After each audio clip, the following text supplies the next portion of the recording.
મિત્રો, જય સ્વામિનારાયણ. હું ગુરુકુલ કણવા શૈલેષ મહેતા આપનું હાર્દિક સ્વાગત કરું છું.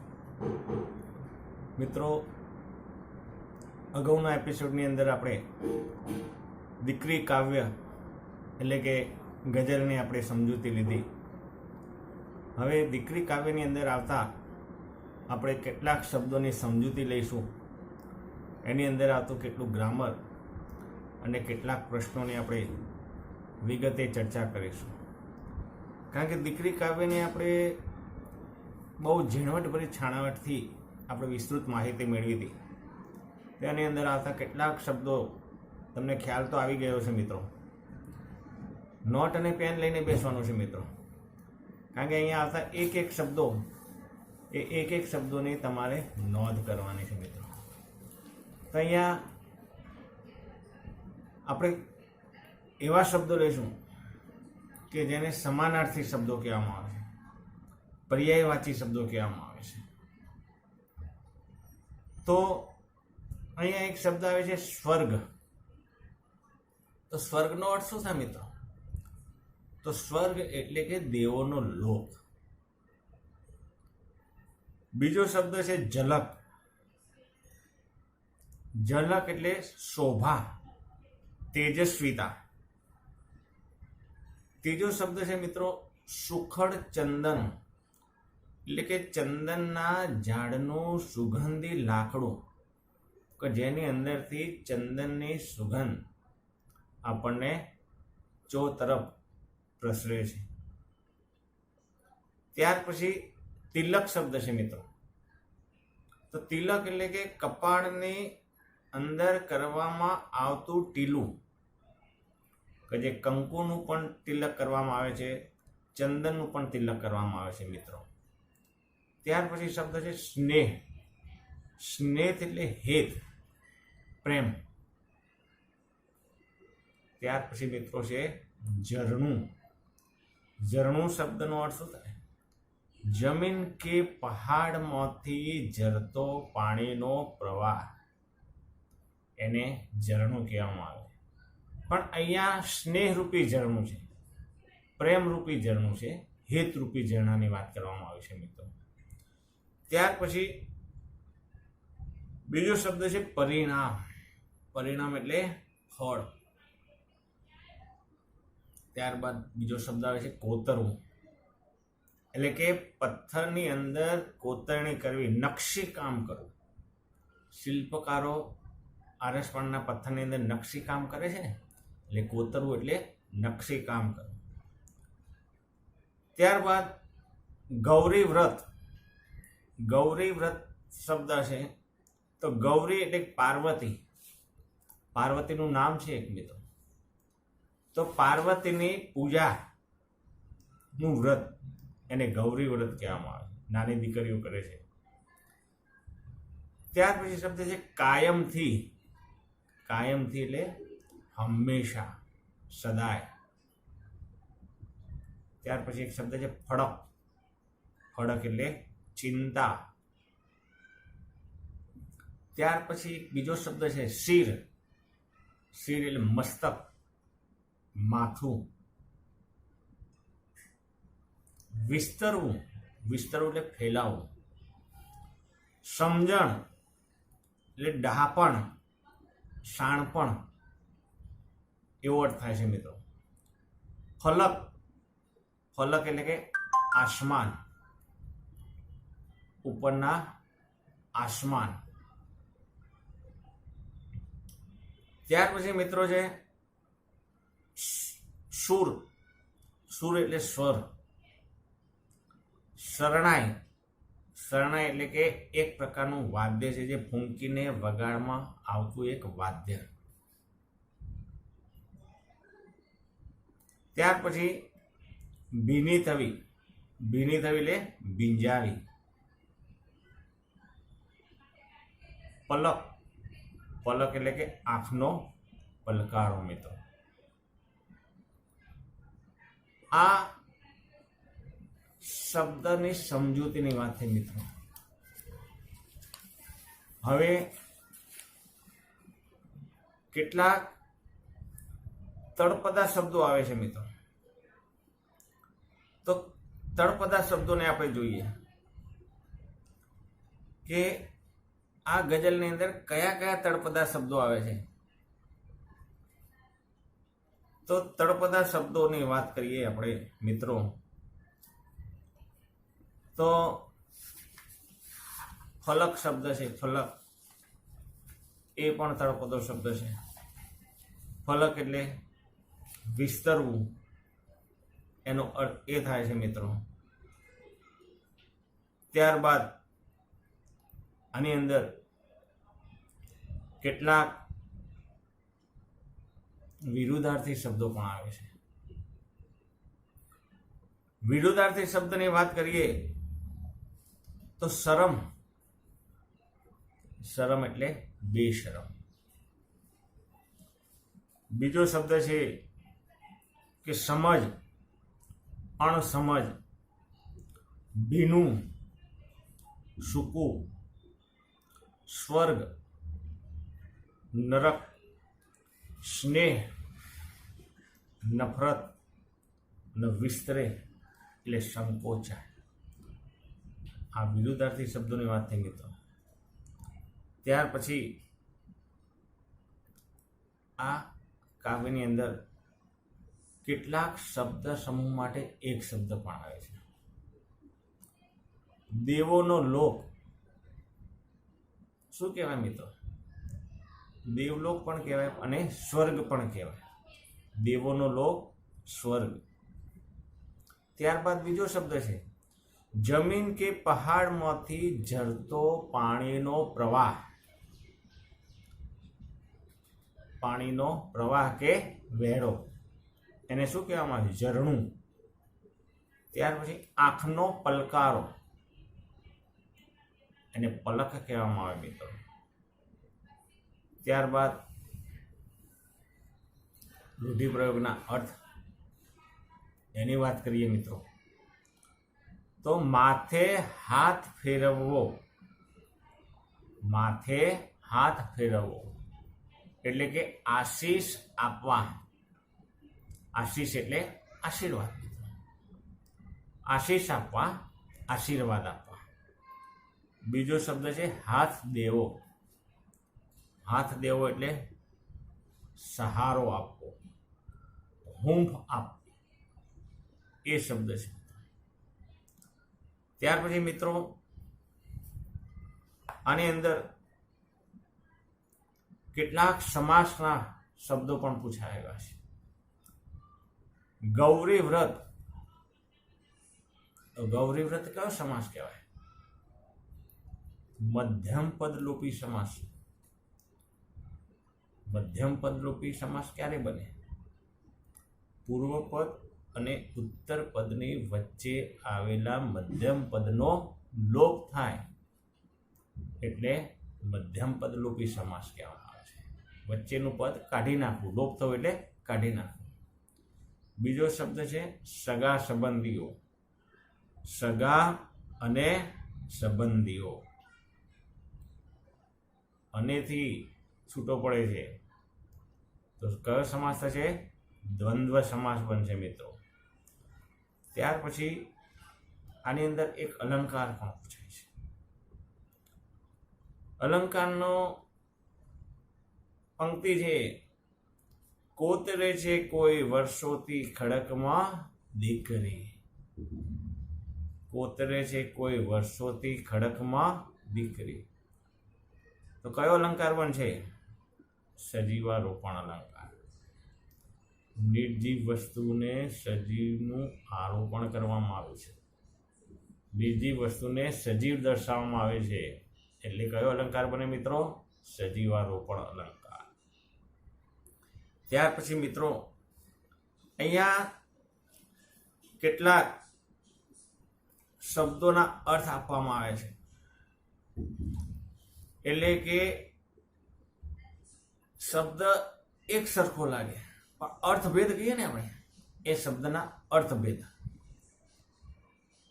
શબ્દના અર્થભેદ સમજાવો, પરીક્ષાની અંદર એમ પૂછાય છે. તો અહીંયા શબ્દ છે ઉછરે અને ઉછળે. તો અહીંયા ઉછરે એટલે વિકસિત થાય, મોટું થાય, અને ઉછળે એટલે કૂદે, કૂદમ કૂદ કરે, એને પણ આપણે ઉછળે કહીએ છીએ. ત્યાર પછી મિત્રો બીજો શબ્દ છે સુર અને સુર. એક સુરનો અર્થ થાય છે સુર. સુર એટલે અવાજ, અને એક સુર એટલે સૂર્ય. ત્રીજો શબ્દ છે પરિણામ અને પરિમાણ. પરિણામ એટલે ફળ અને પરિમાણ એટલે માપ. એ આ શબ્દોની થઈ મિત્રો અર્થભેદ. શબ્દોના અર્થ આપો એની વાત થઈ. હવે પરીક્ષાની અંદર કેટલાક આપણે પ્રશ્નો પૂછાય છે કે જે અગાઉના એપિસોડની અંદર પણ આપણે વાત કરી કે વૈકલ્પિક પ્રશ્નો એટલે કે વિકલ્પો વાળા પ્રશ્નો પૂછાય છે. 1 ગુણ, 2 ગુણ, 4 ગુણ ના પ્રશ્નો પૂછાય છે. તો કયા કયા વિકલ્પો વાળા પ્રશ્નો પૂછી શકે? તો ચાલો આપણે જોઈએ વૈકલ્પિક પ્રશ્નો. દીકરી સ્વર્ગમાં કયા સ્વરૂપે દેખાય છે?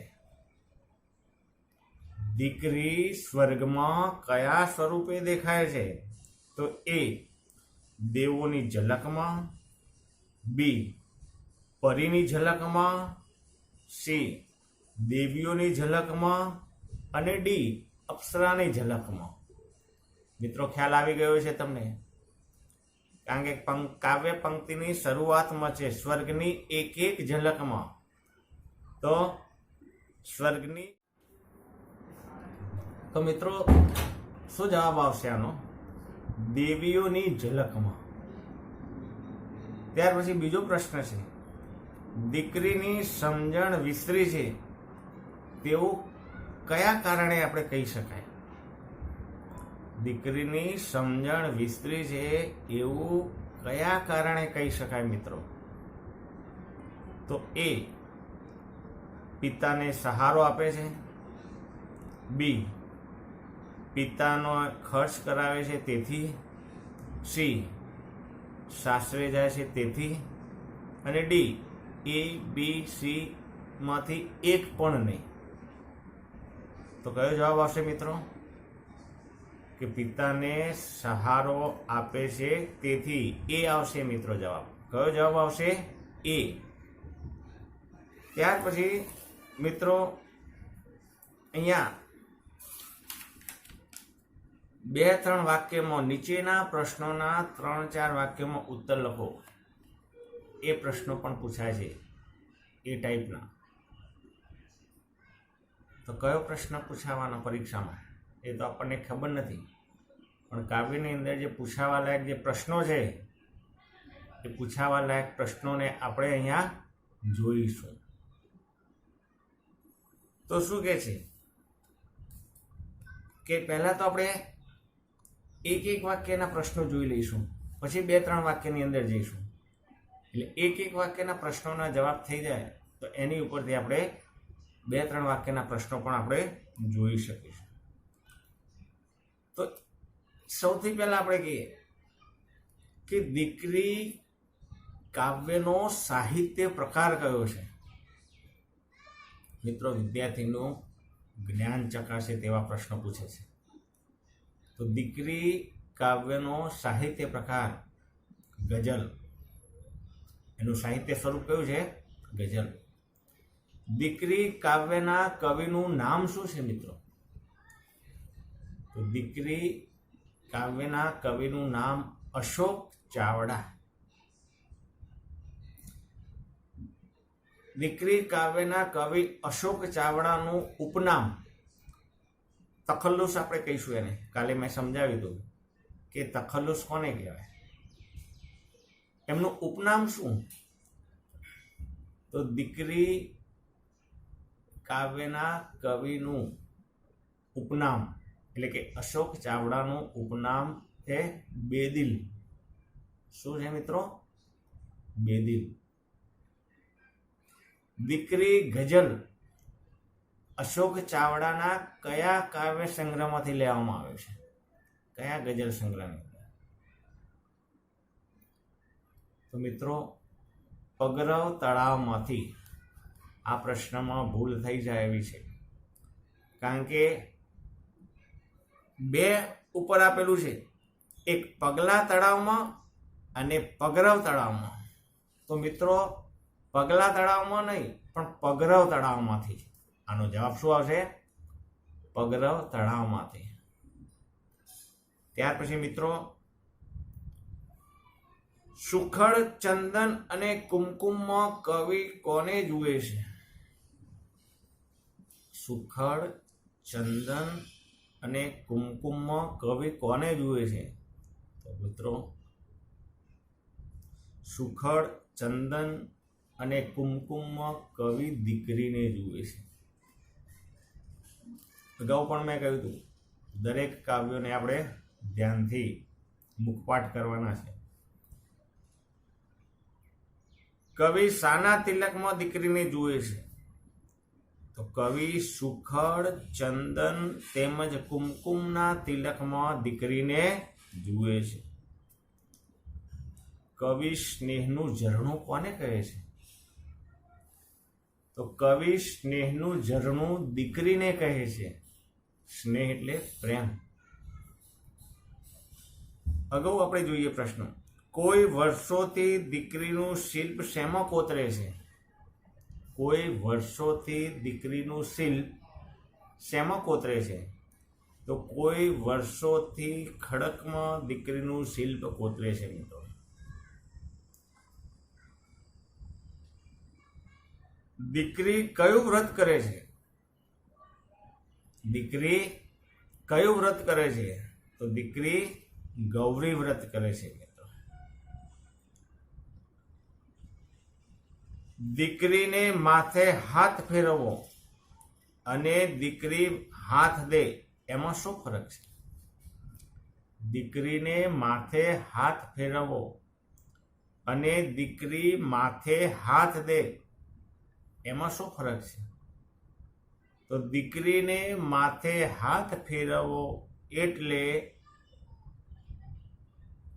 કે દીકરી હાથ દે એમાં પિતાનું વાલ અને દીકરીનો સહારો છે. દીકરીને માથે હાથ ફેરવવો એટલે કે પિતાનું વાલ અને માથે હાથ દે એટલે કે દીકરીનો સહારો. એ ફરક છે બંને શબ્દોની અંદર. શૂર, શરણાઈ અને ભીડ દ્વારા કયું દ્રશ્ય સ્ફુટ થાય છે મિત્રો? શૂર, શરણાઈ અને ભીડ દ્વારા કયું દ્રશ્ય સ્ફુટ થાય છે? તો શૂર, શરણાઈ અને ભીડ દ્વારા લગ્નનું દ્રશ્ય સ્ફુટ થાય છે મિત્રો. કારણ કે લગ્ન હોય ત્યારે સૂર, શરણાઈના સૂર આપણને સાંભળવા મળે, ભીડ પણ એકઠી થયેલી આપણને જોવા મળે. તો અહીંયા આ લગ્નનું દ્રશ્ય આપણને સ્ફુટ થાય છે મિત્રો. સંસારમાં રોજ કાયમથી દીકરી કેવી રીતે જીવે છે? સંસારમાં રોજ કાયમથી દીકરી કેવી રીતે જીવે છે મિત્રો? તો સંસારમાં રોજ કાયમથી દીકરી ફડકથી જીવે છે. ફડક એટલે અગાઉ પણ આપણે જોઈ ગયા કે ફડકનો અર્થ શું થાય? ફડક એટલે ચિંતા. ત્યાર પછી મિત્રો અગાઉ આપણે જોઈએ કે કોઈ ખડકમાં વર્ષોથી કોતરે છે એનું પરિણામ કવિ કોને ગણાવે છે? કોઈ ખડકમાં વર્ષોથી કોતરે છે એનું પરિણામ કવિ સ્નેહના ફૂટતા ઝરણાને ગણાવે છે. તો મિત્રો આ થયા આપણે એક વાક્યના પ્રશ્નોના જવાબ કે એક ગુણની અંદર પૂછાય છે. ત્યારબાદ 2-3 ગુણની અંદર પૂછાતા પ્રશ્નોની વાત કરી કે 3-4 વાક્યની અંદર ઉત્તર લખો તો 2 ગુણની અંદર પ્રશ્ન પૂછાય છે. તો પ્રશ્ન નંબર 1 આપણે જોઈએ કે દીકરીને માથે હાથ ફેરવવો અને દીકરી હાથ દે એમાં શું ફરક છે? બહુ સરસ પ્રશ્ન છે. અગાઉ પણ આપણે કાવ્યની અંદર પણ સમજાવ્યું અને હમણાં ટૂંકા પ્રશ્નોની અંદર પણ આપણે જોયું કે દીકરીને માથે હાથ ફેરવવો એટલે પિતાએ દીકરીને વાત્સલ્ય પૂરું પાડવું. વાત્સલ્ય એટલે પ્રેમ, સ્નેહ, હેત. એ જ દીકરી મોટી થાય છે એને પિતાને હાથ આપે છે. એ જ દીકરી મોટી થાય છે એટલે પિતાને હાથ આપે છે, એટલે કે સમજપૂર્વક પિતાને એમના જીવનમાં પૂરક થાય છે, મદદ કરે છે. આમ દીકરી પ્રત્યેની પિતાની જવાબદારી અને બદલામાં દીકરીની પિતા પ્રત્યેની સમર્પણની ભાવના અહીંયા વ્યક્ત કરવામાં આવે છે, વ્યક્ત થાય છે કે દીકરીને માથે હાથ ફેરવવો અને દીકરી હાથ દે. એટલે કે દીકરીને માથે હાથ ફેરવવો એટલે કે દીકરીને માથે પિતા વાલ કરે છે, વાત્સલ્ય રૂપી હાથ ફેરવે છે. એના બદલામાં દીકરી પિતાને હૂંફ આપે છે, સહારો આપે છે, એમ કહેવા માંગે છે. ત્યાર પછી મિત્રો બીજો પ્રશ્ન છે કે જે શિરે હું હાથ ફેરવતો હવે એ હાથ દે એમ કવિ શા માટે કહે છે? જે શિરે હું હાથ ફેરવતો એ હાથ દે એમ કવિ શા માટે કહે છે?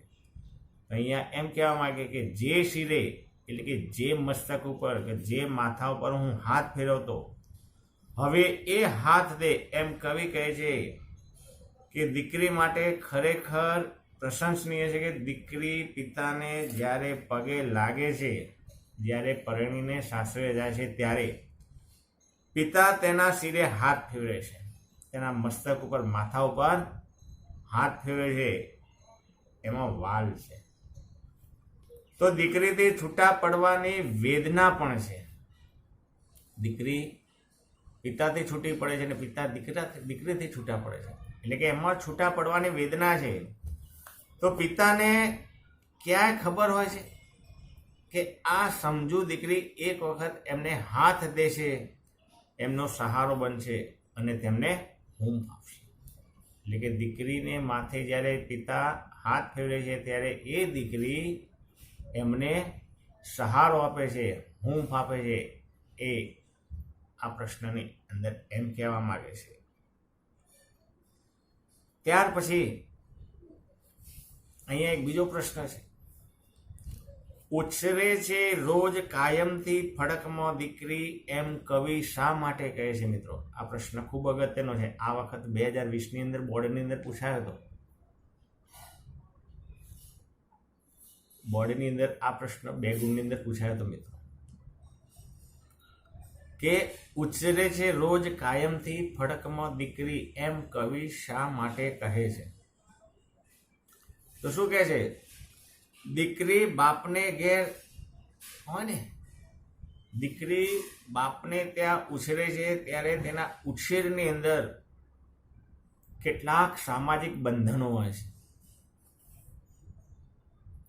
જેટલી જોઈએ તેટલી એને છૂટછાટ મળતી નથી.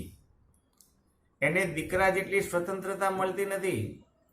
અગાઉના એપિસોડમાં પણ મેં તમને કહ્યું હતું જ્યારે ગઝલ સમજાવતો હતો ત્યારે કે દીકરા અને દીકરીની અંદર કેટલીક છૂટછાટની પેલી એ હોય છે કે દીકરાને સ્વતંત્રતા હોય છે જ્યારે દીકરીને સ્વતંત્રતા હોતી નથી. એટલે કે દીકરા જેટલી સ્વતંત્રતા દીકરીને મળતી નથી. તે ભય અને બંધનોથી ડરતા જીવે છે. એટલે કહ્યું કે લાજ, શરમ અને મર્યાદા, ભય અને બંધનોથી ડરતા જીવે છે. તેથી કવિ કહે છે કે દીકરી ફડકમાં ઉછરે છે, દીકરી ફડકમાં ઉછરે છે.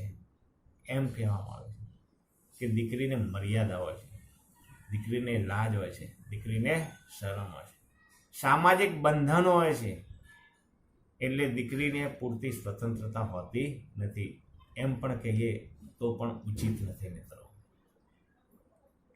ત્યાર પછી શૂર શરણાઈ સગા સંબંધીઓની ભીડમાં ભીની પલક શબ્દો શું સૂચવે છે?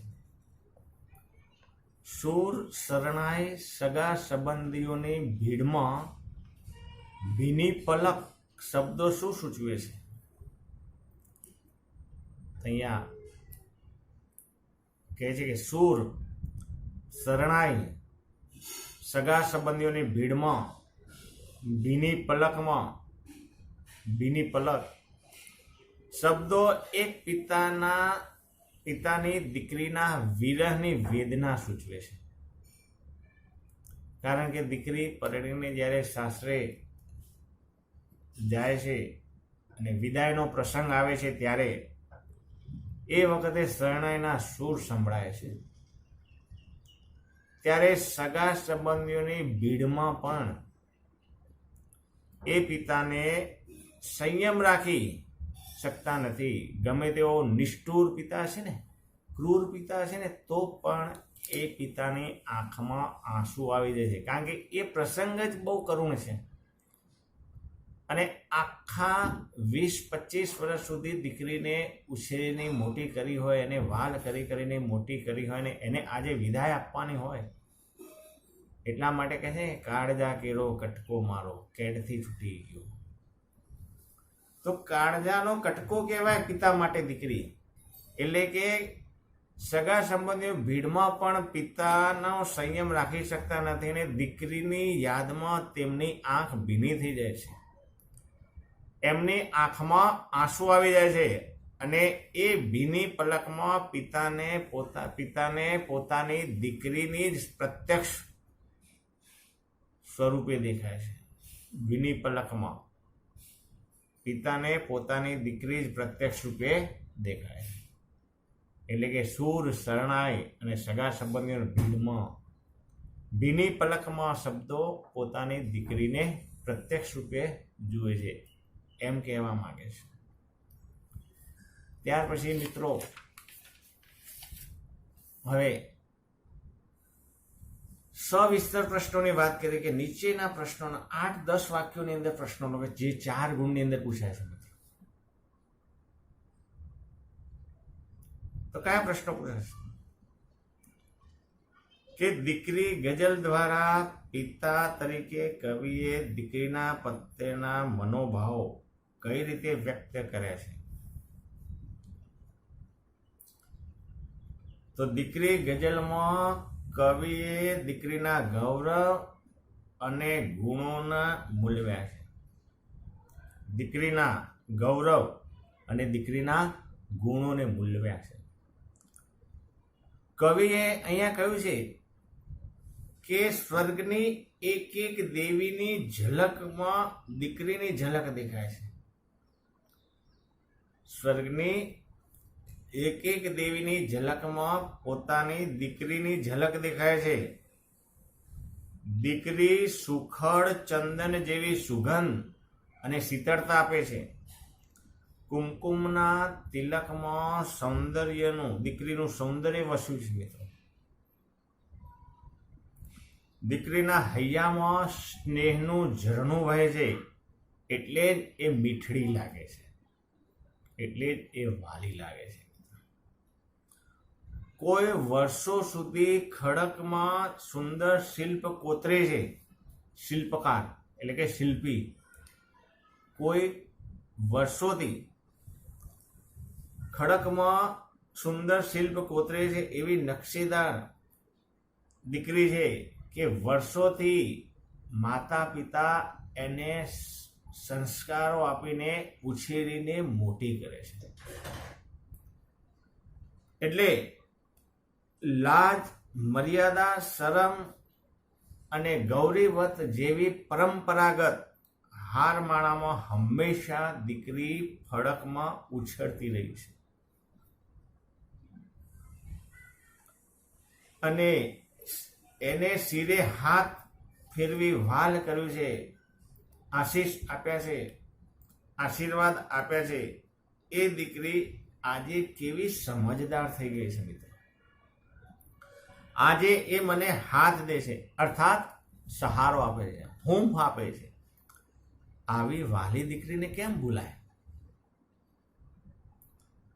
જ્યારે શરણાઈના સૂર સાંભળું છું ત્યારે સગા સંબંધીઓની ભીડમાં પણ મારી આંખો ભીની થઈ જાય છે. કવિ એમ કહે છે, પિતાની આંખો ભીની થઈ જાય છે અને એ ભીની પલકમાં મારી દીકરી જ મને પ્રત્યક્ષ દેખાય છે. આમ વાલી અને મીઠડી દીકરીના ગૌરવ ભર્યા સ્થાન માન હંમેશા પિતાના હૃદયમાં રહેવાના. કાયમ માટે પિતાને દીકરી યાદ રહેવાની. એટલા માટે કહ્યું છે કે દીકરી પ્રત્યે પિતાનો પ્રેમ કેવો હોય છે. ત્યારબાદ બીજો પ્રશ્ન પૂછાય છે મિત્રો કે દીકરીનો ઉછેર કેવી રીતે થવો જોઈએ એ તમારા શબ્દોમાં વર્ણવો. એટલા માટે કહ્યું કે દીકરી એ વાલનો દરિયો છે. દીકરીનો ઉછેર કેવી રીતે થવો જોઈએ? દીકરી પારકું ધન નથી કે પારકી થાપણ નથી મિત્રો. અગાઉના એપિસોડમાં પણ મેં ઘણી બધી ચર્ચા કરી હતી દીકરી વિશે કે દીકરી એ પારકું ધન નથી કે પારકી થાપણ નથી. દીકરી તો તુલસીનો ક્યારો છે. દીકરી તો તુલસીનો ક્યારો છે. તે તુલસી જેવી પવિત્ર છે કે જેમ તુલસીને રોજ પૂરતું પાણી સિંચીને તેમ દીકરીને પણ સારા સંસ્કાર સિંચવા જોઈએ. માતા પિતા દ્વારા દીકરીને પણ સારા સંસ્કાર સિંચવા જોઈએ જેથી તે જ્યાં જાય ત્યાં પોતાની મીઠી મધુરી વાણી દ્વારા સૌના દિલ જીતી લે છે અને તેનો સર્વાંગી વિકાસ થાય છે મિત્રો. મા બાપના સંસ્કાર એ દ્વારા દીકરી પોતાની મીઠી વાણી અને મીઠડી ભાષા અને બોલીથી સામેના વ્યક્તિના દિલ જીતી લે છે એમ કહેવામાં આવ્યું છે. માટે તેને તમામ તક આપવી જોઈએ દીકરીના ઉછેર માટે. એટલે એક સમજદાર ગુણિયલ કુટુંબવત્સલ દીકરી પિયર અને સાસરી એમ બે કુળને ઉજાડે છે. દીકરી બે કુળ ઉજાડે છે મિત્રો. એક પિયર અને બીજું સાસરી. એટલે બે કુળ ઉજાડે એવો ઉછેર દીકરીનો કરવો જોઈએ. દીકરીને નાનપણથી જ ખૂબ જ સારા સંસ્કાર આપવા જોઈએ. એટલે પરણીને સાસરે જાય એટલે તરત જ પોતાની આગવી છાપ ઊભી કરે છે. એટલે કહેવત છે ને કે પુત્રના પારણામાં ને વહુના બારણામાં. પુત્ર પારણામાં હોય ત્યારથી જ ખબર પડે કે પુત્રના લક્ષણો કેવા હશે અને વહુ પરણીને આવે અને બારણાની અંદર પગ મૂકીને તરત જ ખ્યાલ આવે કે વહુના લક્ષણો કેવા છે. એટલા માટે દીકરીને સારા સંસ્કારો આપવા જોઈએ અને સારા સંસ્કારો આપીને દીકરીનો ઉછેર કરવો જોઈએ મિત્રો. ત્યારબાદ એક આઈએમપી પ્રશ્ન પૂછાય છે કે દીકરી કાવ્યનો મધ્યવર્તી વિચાર સ્પષ્ટ કરો. દીકરી કાવ્યનો મધ્યવર્તી વિચાર સ્પષ્ટ કરો. હવે આ પ્રશ્ન તમે તૈયાર કરો એટલે નાના બધા જ પ્રશ્નો થઈ જાય. તો શું કહે છે કે દીકરી એ ગઝલ છે તો ગઝલની અંદર શેર આવે છે, રદીફ અને કાફિયા.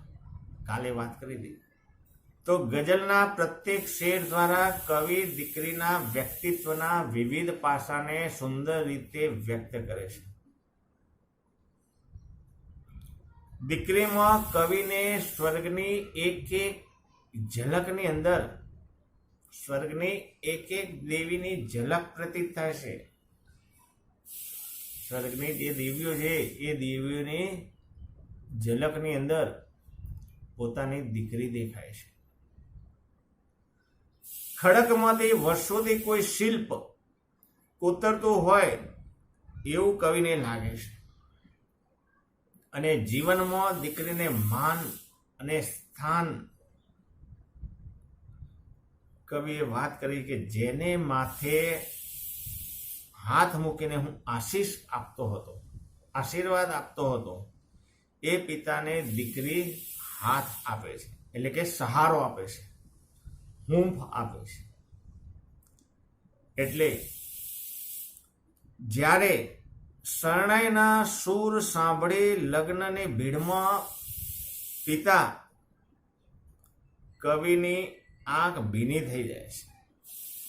અહીંયા કવિએ પિતા પ્રત્યે નિર્મળ સ્નેહનું ઝરણું રેલાવતી શરમાળ, સુશીલ, સુખડ ચંદનની સુગંધ તેમજ શીતળતા વરસાવતી દીકરીનું અહીંયા મધુર વાત્સલ્યપૂર્ણ વ્યક્તિત્વ પ્રગટ કર્યું છે. એટલા માટે કહ્યું છે મિત્રો, દીકરી એ ઘરની દીવડી છે. દીકરી એ તુલસીનો ક્યારો છે. દીકરી એ ઉમરટનો દીવો છે. દીકરી એ વહાલનો દરિયો છે. દીકરી એ દિલનો પણ દરિયો છે. એટલે આપણા સમાજની અંદર દીકરીનું જે માન છે, જે મહત્વ છે, એ અહીંયા ખૂબ જ ગૌરવભર્યું સ્થાન આપવામાં આવ્યું છે. અને આ ગઝલની અંદર આપણને કવિએ કહ્યું છે કે માતા પિતાના જીવનમાં દીકરી કેટલી વ્યાપ્ત હોય છે એ અહીંયા આપણને ઉદાહરણો સહિત આપણે જોયા છે. કારણ કે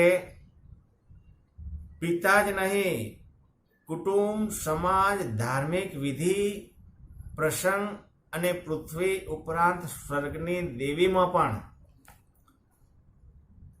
જેની ઝલક દેખાય છે તેવી દીકરીને સાપનો ભારો નહીં સમજવાનું.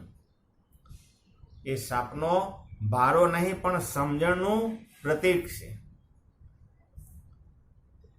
એમ એની વાત કરી છે. કારણ કે દીકરી એ પિતાને ઘેર મહેમાન કહેવામાં આવે છે. દીકરી એ પિતાને ઘેર મહેમાન તરીકે માનવામાં આવે છે. 20 વર્ષ, 25 વર્ષ, 22 વર્ષ, 27 વર્ષ પછી આ દીકરી જ્યારે લગ્ન કરીને પોતાના ઘરે જશે ત્યાર પછી પિતાને ઘેર ક્યારેય પણ પાછી આવશે નહીં. એ પાછી આવશે પણ અમુક સમય મર્યાદા માટે જ હશે. 2 દિવસ, 7 દિવસ, 5 દિવસ, હંમેશના માફક જે પહેલા પિતાને ઘેર રહેતી હતી, કૂદતી હતી, ઉછળતી હતી, રમતી હતી, એવી તે પિતાના ઘેર દીકરી રહી શકશે નહીં. એટલે દીકરી એક મહેમાન છે અને દીકરીને હંમેશા આપણે સાચવવી જોઈએ. કારણ કે જો દીકરીને આપણે સાચવીશું ને તો દીકરી આપણને સાચવશે, પિતાને સાચવશે. એટલે દીકરીને ખૂબ વહાલ કરવું જોઈએ. દીકરી એ વાલનો દરિયો છે. એટલે પ્રાચીન સમયમાં કહ્યું છે કે દીકરી તો પારકી થાપણ કહેવાય. દીકરીને ગાય દોરે ત્યાં જાય, દીકરી તો પારકી થાપણ કહેવાય. તો મિત્રો, આપણું આ પાંચમું કાવ્ય ગઝલ અશોક ચાવડા લિખિત એ આપણે જોયું, ખૂબ છાણાવટથી જોયું, ઝીણવટથી જોયું. તો મિત્રો, આ વિડીયો તમને પસંદ પડ્યો હોય તો લાઈક કરજો, શેર કરજો અને સબસ્ક્રાઈબ કરજો અને આગળ વધારજો. આવતા એપિસોડમાં બીજો એક વધારે સરસ મજાનું એક કાવ્ય લઈને આપણે આવીશું. તો હવે મને આપો રજા. શૈલેષ મહેતાના જય સ્વામિનારાયણ.